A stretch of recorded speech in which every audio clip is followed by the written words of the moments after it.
Welcome to My Weight Live, everybody. There are all sorts of things that make us want to eat: emotions, stress, celebrations, and habits. Habit hunger is what we're talking about on tonight's show with Dr. Paul Davidson, a bariatric psychologist at the Brigham and Women's Hospital in Boston. Dr. Davidson, thank you so much for joining us tonight.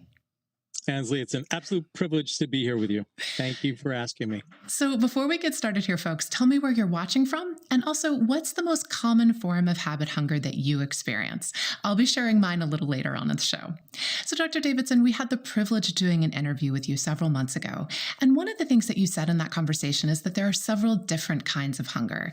There's physical hunger, emotional hunger, and something that we're calling habit hunger. Can you talk a little bit about what you mean by the different types of hunger? Absolutely. When we talk about physical hunger, we're talking about something that's biologically based. So we have needs in order to get in food for energy to allow us to survive. When we talk about emotional hunger, we're talking about those that are fulfilling a mental health or an emotional need rather than a biological physical need. We're talking about habit hunger. We're talking about something that's a conditioned eating pattern. So we see habit hunger in its best form, if you ask me, when we think about going to the movies. You know, for most of us, we go to the movies, we pair that with immediately what comes to mind? Popcorn and Popcorn. Coke. Candy before you even step foot into the theater, for the movie, you can often smell that wafting through the air. And so you're primed. It's just habit. It's not an emotional need. It's not a biological need. So that's, I think, what we're talking about with habit hunger. And we see this play out in many, many different ways. So before we get to our next question, which is about telling the difference between types of hunger, I want to ask tonight's trivia question. So folks, if you answer tonight's question, you will get some delicious, healthy summer recipes that our dietitian has put together. If you want some fresh meal planning inspiration for all that great produce out there right now, all you have to do is answer our trivia question, which is: true or false, going on a diet and starting to lose weight can change your hormone levels? Is that true or false? Can going on a diet and starting to lose weight change your hormone levels? Leave an answer for us in the comments, and just for answering, regardless of whether you're right, you will receive those delicious recipes for free to your Facebook Messenger inbox. And do stay tuned to the end of the show to find out what that answer is. Okay, so you laid out very nicely the kind of the different types of hunger. What are some of the ways that a person can kind of figure out what type of hunger they're experiencing? So first of all, as we said, the causes, if it's physiological hunger, it's nothing more than your biology telling you need food, you need to get calories in, you need energy in order to survive. When it's emotional, we're talking psychological, emotional issues. And with habit, we're talking about conditioning. When it comes to what types of things you might be seeking, if it's biological hunger, it could be almost anything to start to fill that need. If you're really hungry enough, you'll eat almost anything. If it's emotional hunger, it tends to be a very specific craving. I'll give you a good example of this. I could be shopping in a store and I'm doing fine, but all of a sudden I go down the candy aisle and all of a sudden I have this emotional desire for strawberry Twizzlers, which is one of my favorite candies. A very And good choice. I won't be thinking about it all day long, before, after, but when I get in there, it's this great want because I have wonderful associations with that. And so I want it. And by the time I get to the next aisle, though, it's out of my head. It was strictly emotional. Habit is typically learned with specific associations to events, such as going to the movie theater, such as, sitting down to watch TV after a meal in which you might want chips. Or if you go to a barbecue, you start to think about wanting roasting marshmallows when you might not think of that at other times, or watermelon.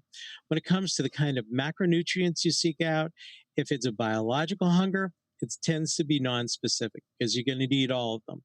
If it's either emotional habit, more often than not, we're talking about carbs. Particularly in the case of emotional hunger, people are going to be seeking those things in large part because it's stress that tends to drive that type of hunger more than anything else. And when we get stressed, the brain starts to say, I better be prepared to run or fight from whatever this bad thing is, the fight or flight mechanism. And it's carbohydrates, especially simple carbs, that turn to sugar quickly, that gives us the energy to do exactly what we need to do. So I said I'd share my most common habit hunger trap. And for me, it's really wanting dessert or something sweet after dinner. I've heard other people talk about kind of mindlessly opening the fridge when they get home from work or running an errand. You've talked a little bit about some strategies you might suggest we use to avoid just kind of eating out of habit. Are there any other strategies you might suggest we might use? I think part of it is being able to separate what's a need from a want. And the fact is that dinner is a need. Dessert is a want. And often it's the wants that are most satisfying, though. And what I love to encourage people to do is rather than eliminate, I do encourage people to use substitutes. So, for example, if you're in the habit of having something after dinner, maybe you could try, having a piece of fruit instead of a piece of pie or ice cream or, cakes or something along that line. Substitution is a much easier way to get moving into behavioral shifts. And you can have some fruit that's absolutely delicious. And with every season, there's a new fruit that's in. So you can try that. I think finding other habits that take the place of it or of the temptation are great. So anything that's going to remove you from the source of whatever it is you're craving is going to be helpful. So, going for a walk outside for a few minutes, that tends to be a wonderful type of a habit to try to, cultivate. Spending time with kids or a pet or, calling somebody up on the phone. Those are great things. Enjoyable distractions such as watching TV or, following a hobby or, texting somebody are great. Another simple thing that I encourage people to do, brush your teeth. And if you really want to go whole hog, floss your teeth too, because nobody wants to floss twice after dinner. So those kind of things leave your mouth feeling really nice, or you can use a mouthwash, something like that. Leaves your mouth feeling great. And the last thing you're thinking of doing is eating something. And if anybody has brushed their teeth, knows, or used a mouthwash, usually food does not taste very good right after you've done that. So those are other things you can try. So I think a really good suggestion you're making is, trying to not eliminate something, giving up something cold turkey, but rather replace it. So maybe instead of dessert, I might have, some hot tea or a piece of fruit, kind of having something else to look forward to rather than just saying, well, I'm just not going to have dessert. Can you give a few concrete examples of swaps that you might recommend to your patients? Let's just say, as a hypothetical example, I'm a chocolate lover. What are some other options I might explore instead of having that brownie after dinner every night? We can look to things that we know are healthier, such as a piece of fruit. But if you're a chocolate lover, I think it's always easiest to start to replace the less healthy versions with a healthier version. So if you love chocolate, you could have a chocolate protein bar, for example, that is delicious, that tastes like a candy bar, but may be very high in protein, low in carbohydrates, and give you a fair amount of fiber. You can also look to some wonderful resources that are available on the web. Skinny Taste happens to be a wonderful one. The World According to Egg Face happens to be my absolute favorite. Sometimes carob, which is where some of those flavorings come from, or cocoa bean, tend to be a lot healthier. And you can make things, for example, that use a chocolate protein powder that will give you that flavoring, but won't give you all the unhealthy things that you might tend to see. If somebody is a chips eater, for example, they like the salty, crunchy things, swaps that I try to encourage might be roasted chickpeas or fava beans. You can make a lot of these things at home for almost, for very little money. It's about $1 for a can of beans, and you can roast them in your oven, and you can salt them, flavor them however you like. Very low calorie, give you a little bit of protein. We can do the same thing with soybeans. Those are other options. So I think those are the directions that I like to turn. Find something that you swap into that somebody actually enjoys. If you buy yourself a protein shake or make yourself a protein shake, say chocolate or vanilla, and you put it in a paper or plastic cup and stick it in your freezer, lo and behold, you can make an ice cream or popsicle kind of treat. You can do the exact same thing, with healthy fruit juices and things like that are low calorie. So that gives you another option as well for a swap. So get creative. Look out there for other recipes and healthy swap ideas. We'll definitely link to the two websites you referred to in the comments, so folks be on the lookout for that. I guess one question I have for you is, we hear a lot from the dietitians and the healthcare professionals that we work with that making those swaps at first can be challenging, but it really does become second nature over time. Can you talk a little bit about how, you can really train yourself to like whatever it is that you've done enough times? I think that we anything that's challenging, we achieve by taking small steps. If you start by just cutting down on what you're doing, that's a great first step. So when I had people who were drinking a lot of coffee, for example, I try to get them to just, instead of having 5 or 6 cups a day, let's move towards 4 or 5 cups. And then it's 3 or 4. And then it's trying to go half and half. And then it's going to decaf. Or even before we go to decaf, it may be moving to iced coffee, which is a healthier version because you get more hydration, less caffeine in it as a result. So I think those are steps you can take, and then slowly blending in food substitutes, which are an awful lot healthier, or trying to get people to have vegetable sticks, which they might not go for, but if they put them in a dip, they're much more likely to have them. And I have a patient who was really creative, as many of my folks are, who takes cottage cheese and she whips it up in one of the Food Ninja kind of items until it is a sour cream consistency. And then she blends in onion soup dip, onion soup mix, and then she gets a dip that is almost identical to what you find if you have it for sour cream, but it tastes, great. And it's just much healthier, high protein, low fat. So I think it's finding those substitutes. And, I mentioned a couple of websites already where you can get a lot of those ideas. So I'd encourage people to follow that as well. Oh, those are some great suggestions. I can't wait to try that with cottage Give them a cheese. shot. Why not? Nothing to lose except wait. Exactly. All right. So you said two things. One, healthy swaps, but two, eating less of something Sure. is also a good option. What would you say to someone who says it is just impossible for me to eat something like chips or candy in moderation, that I just have no self-control? So if somebody has no self-control, I give them credit because at least they're being honest. So in those cases, I trust them and I say, don't bring it home. Whatever you do, don't bring it home. If you really, I never ever tell people you can never have it again. It's like, do not think of chocolate chip cookies. That's all you're going to think about. All you're going to think about is chocolate chip cookies. And if I say you can never have another chocolate chip cookie as long as you live, all you're going to want is chocolate chip cookies. So I think it's foolish to tell people you can't have things. And I've worked with people who said you shouldn't have this at all. And I was like, no, it's not about no, it's about where you're going to have it. If you really can't control it, the easiest thing to do is do not have it at home. Or if you have it at home for somebody else, put it someplace that's hard to get at. So put it up in a high cabinet, someplace where you're not going to see it. I encourage people, if they want it, go have it outside. You want ice cream? Fine. Go to a place and have it. But since you can't control it at home, do not bring it home with you. Do not have that half-gallon sitting in your freezer.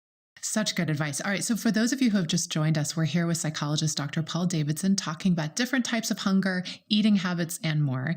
And in case you missed it earlier, we are giving away some delicious summer recipes to anyone who answers our trivia question tonight. So if you missed it, that question again is true or false. Going on a diet and starting to lose weight can change your hormone levels. Put your answer in the comments and you will receive those awesome recipes.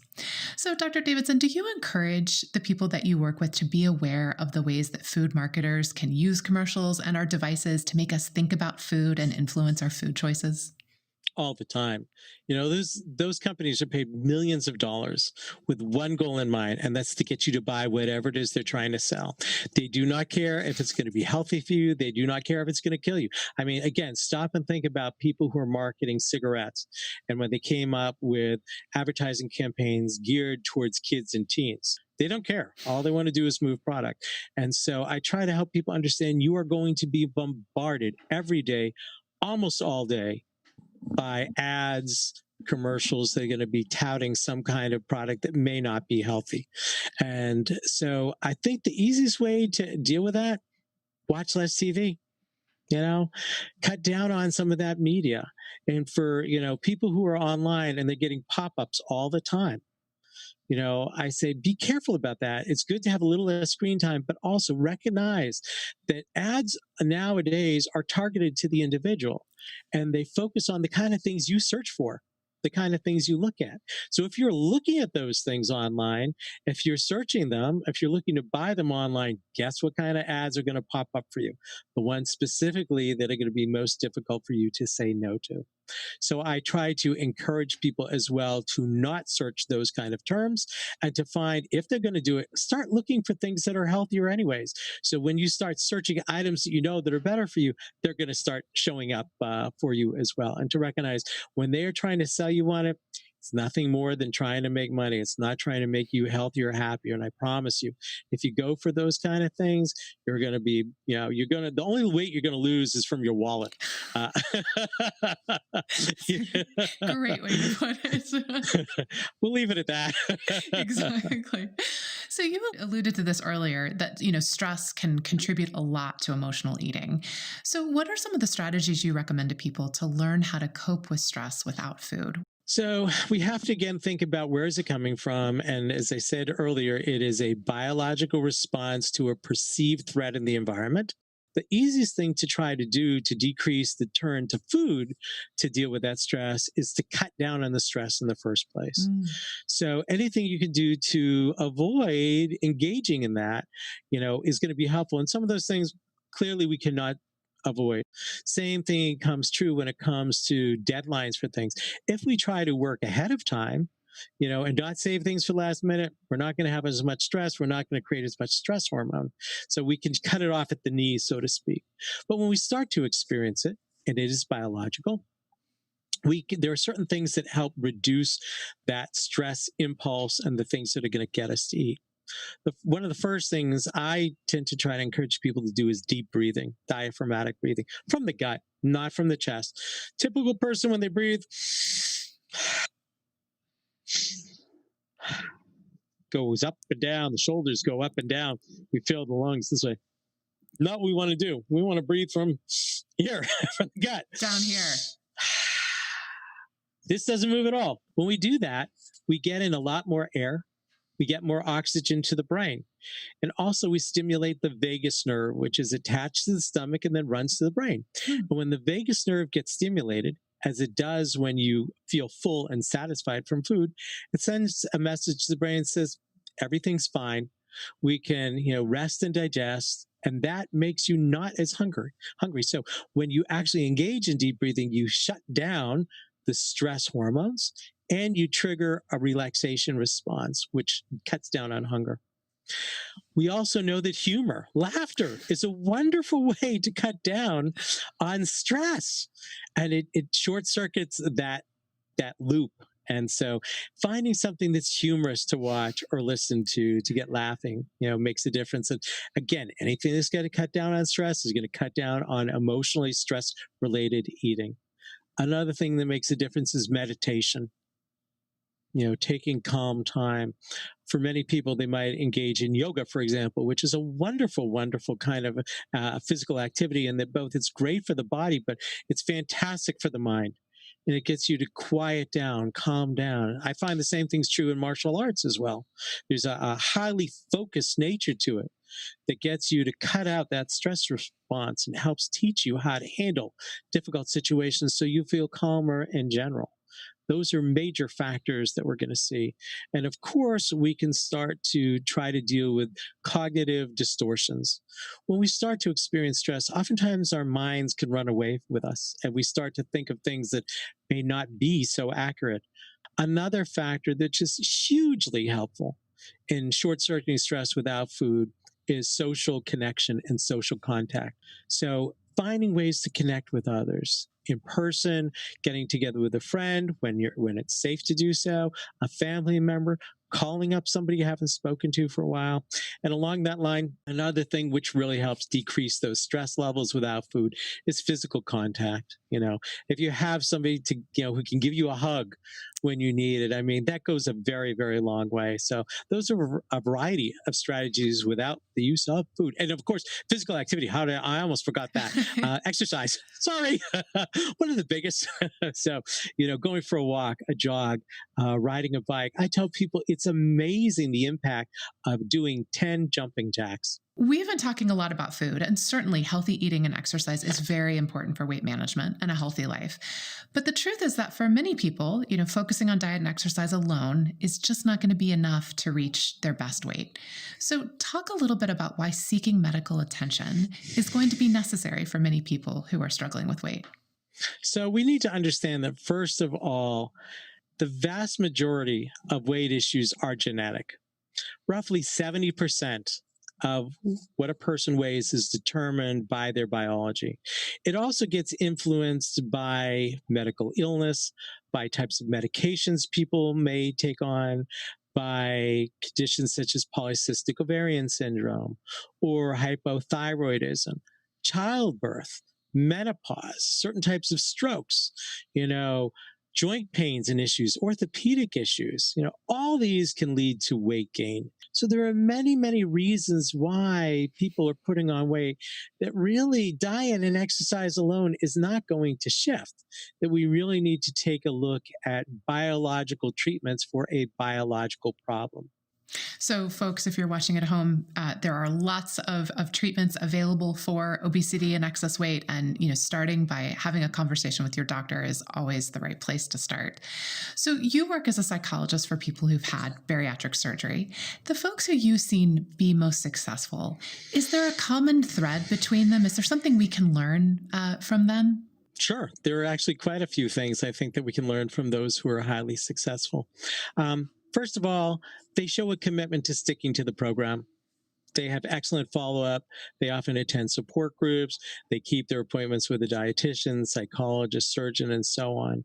These are folks who on a regular basis have made a dedicated time now to be physically active. They don't have to be running a marathon. Individuals who do well, they avoid taking in liquid calories. So they do cut out the sodas, and especially they avoid things like alcohol, all of which are empty calories. Another area that they focus on is practicing mindful eating. And by this, I mean chewing very, very thoroughly. And I tell people I want them chewing at least 40 times per bite, which seems like an awful lot, but it's just habit. I've been doing it for about 7 years. It's just the normal way of doing things after a while. Take your time, use small bites as well. And if you're struggling with this, there are a couple of simple things you can try. And I think our patients have done this too. Try using chopsticks if you weren't brought up on them. It really slows you down. It's a little awkward. Or use your non-dominant hand. People who do well, they consistently prioritize getting in their water, and then they focus on getting protein. They're consistent about that, which is, really great. I think another trend that I see in people who are highly successful is that they tend to be open about their experience. They tend to share with others. They're not ashamed or afraid to say, hey, I've had bariatric surgery and this is what it has entailed, and it is difficult. Another factor for people, and this isn't just for bariatric patients, but one of the best things that we can see for anybody who's trying to lose weight is to utilize self-monitoring. Self-monitoring is nothing more than tracking data. We can do this when it comes to your weight, for example, weighing yourself on a regular basis, maybe weekly. Tracking your food, keeping a food log, and you can do this with pen and paper, or there are many apps on phones that we can use to track our food.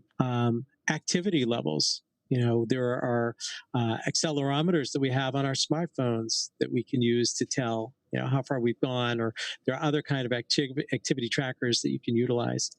I think individuals who do well, tend to see this as a lifestyle change, not a diet. Never ever see it as a diet. They see it as, this is just the way they're going to be. And since it's not a diet, they don't resist it as much. We've been trained to resist diets because they're really unhappy for us. Usually they lead to misery and unhappiness. So I think that's the other issue. And the last thing I'd say as a unifying factor is when something is not going right, these are folks who don't wait too long to start to address it. They're willing to come in, talk about it, deal with it before it becomes a big problem. Much easier to stop things when they are small issues. Wow. Dr. Davidson, you have given us so many practical suggestions and takeaways tonight. Thank you so much for being here with us. Before I say goodbye to you guys at home, I want to make sure I give you the answer to tonight's trivia question. True or false, going on a diet and starting to lose weight can change your hormone levels? The answer is true. It's not our imagination that we start to feel hungrier when we're losing weight. Be sure to check out a recent Facebook Live we did with Dr. Shahabina Walji if you're looking for more information about weight loss and hormones. Thanks so much for tuning in tonight. I'll look forward to seeing you next time, July 21st at 8:30 p.m. Eastern Time, when we're going to be chatting with Dr. Sasha Hai about women's health and how menopause, PCOS, and insulin resistance can impact weight loss. Until then, stay safe